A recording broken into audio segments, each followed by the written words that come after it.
ఈ రోజే డౌన్లోడ్ చేయండి. మీ ఫేవరెట్ షోస్ చూడండి. అయినా ఇప్పుడు మనకి బాధపడే టైం లేదు.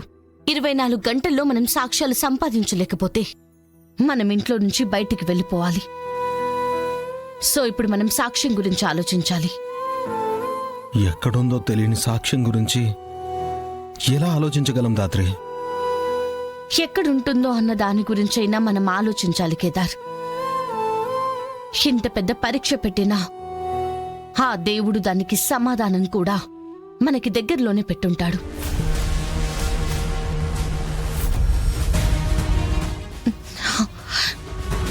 ఒక్క దారి చూపించు. సాక్ష్యం సంపాదించడం ఎంత కష్టమైనా మేం సంపాదించుకుంటాం. ఒక్క దారి.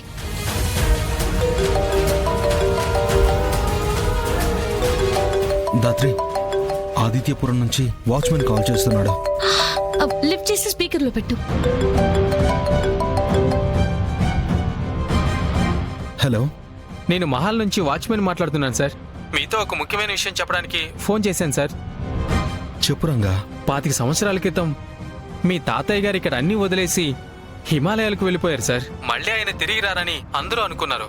కానీ సుహాసినమ్మ కొడుకు తన కుటుంబాన్ని వెతుక్కుంటూ తిరిగి వచ్చారని తెలుసుకొని మిమ్మల్ని కలవడానికి వస్తున్నానని కబురు పంపారు సార్.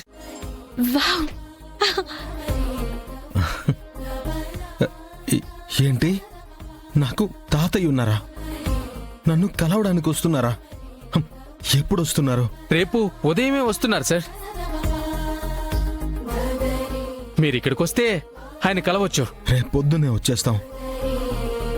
తాతకి కావలసినవన్నీ దగ్గరుండి చూసుకో. సరే సార్.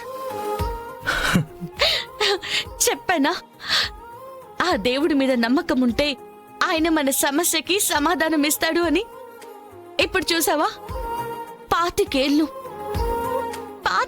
తర్వాత నీ కోసమే, నీ కష్టం తీర్చడం కోసమే మీ తాతయ్య నిన్ను వెతుక్కుంటూ వస్తున్నారు. నమ్మడానికి చాలా కష్టంగా ఉంది దాత్రి. మా తాతయ్య బ్రతికున్నాడు.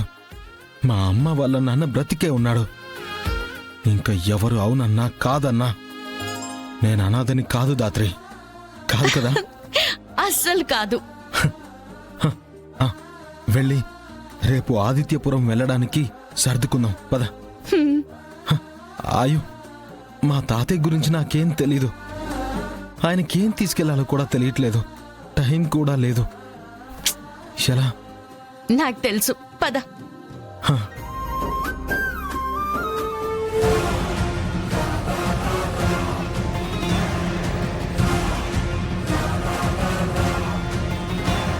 అమ్మ ముసలోడా, 25 ధ్యానం చేసుకుంటూ వారసుడొచ్చాడని తెలియగాని తిరిగొస్తున్నావా?